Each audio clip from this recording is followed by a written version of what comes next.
নমস্কার, আমি আশালতা। আজকে আমি আপনাদের কেশর পেস্তা মটকা কুলফি বানিয়ে দেখাবো। খুব সহজে বানানো যায় আর খেতে কিন্তু অসাধারণ। তো এখানে আমি একটা কড়াইয়ে নিয়ে নেব দুধ। 1 লিটার দুধ নিয়ে নিচ্ছি। দুধটা ঘন করে জাল দিয়ে নিতে হবে। এটা একটু জাল দেওয়া আছে, আবার ফুল ফ্যাট দুধ নিতে হবে, আবার এটা ভালো করে জাল দেব। আর লাগছে কাজু, লাগবে কিছু কাজুটা আমি ভিজিয়ে রেখেছি। পেস্তা তো লাগবেই, আর কেশর লাগছে, আর চিনি লাগবে। স্বাদ মতন চিনিটা দেবেন, কম বেশি আপনাদের টেস্ট মতন দেবেন। তো আমি একটু এখানে কম চিনি ব্যবহার করছি। আমি এখানে 1 লিটার দুধে 3 চামচ চিনি ব্যবহার করছি। এবারে আমরা কাজুটা একটা পেস্ট বানিয়ে নেব। এবার দুধটা ঘন করে জাল দিয়ে নিতে হবে। গ্যাসটা এখন হাই ফ্লেমে রেখে দিয়েছি। এবার দিয়ে দেবো কেশরটা, দিয়ে দেবো।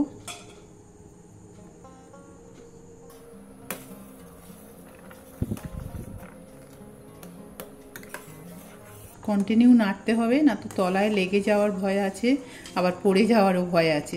সেই জন্য এইভাবে একটু খেয়াল রাখতে হবে। দুধ জাল দেওয়ার সময় সবসময় খেয়াল রাখতে হবে।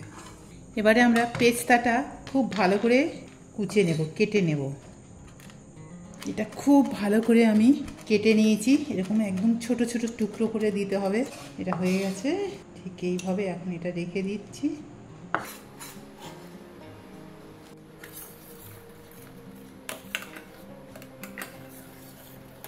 এবারে আমরা দিয়ে দেবো কাজুর পেস্টটা,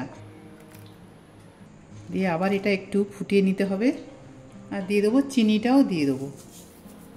চিনি দেওয়ার পরে দুধটা একটু পাতলা হয়ে যাবে, তো সেই জন্য আমাদের একটু ফুটিয়ে নিতে হবে, 2-3 মিনিট ফুটিয়ে নিতে হবে। এবার এটা ঘন হয়ে গেছে, মোটা হয়ে গেছে।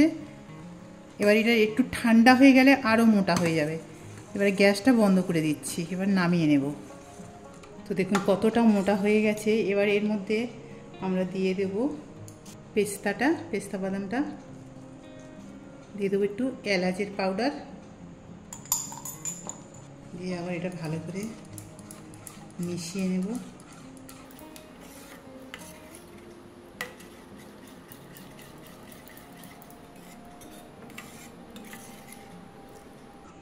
তো এবার এটা ঠান্ডা হয়ে গেছে।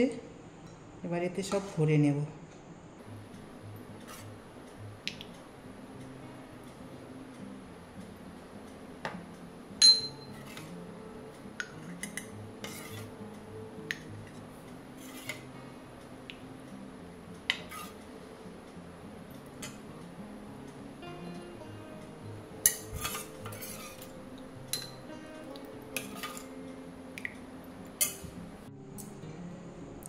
এবার এটা ঢাকনা বন্ধ করে ফ্রিজের মধ্যে রেখে দেব।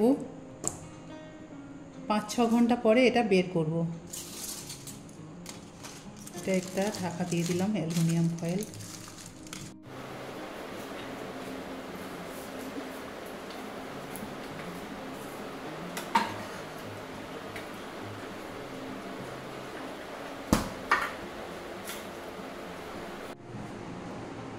তো চলুন দেখে নেওয়া যাক আমাদের স্যাফরন পেস্তা যে কুলফি কেমন হয়েছে।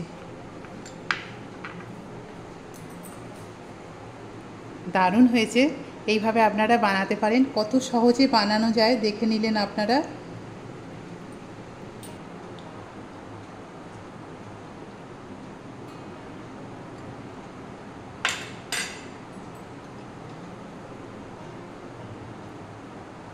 আমার এই রেসিপিটা যদি আপনাদের ভালো লাগে তাহলে লাইক করবেন, শেয়ার করবেন, সাবস্ক্রাইব করবেন, আর আমার বেল আইকনে ক্লিক করবেন। তাহলে নতুন নতুন ভিডিওর সাথে আপনারা আপডেট থাকতে পারবেন।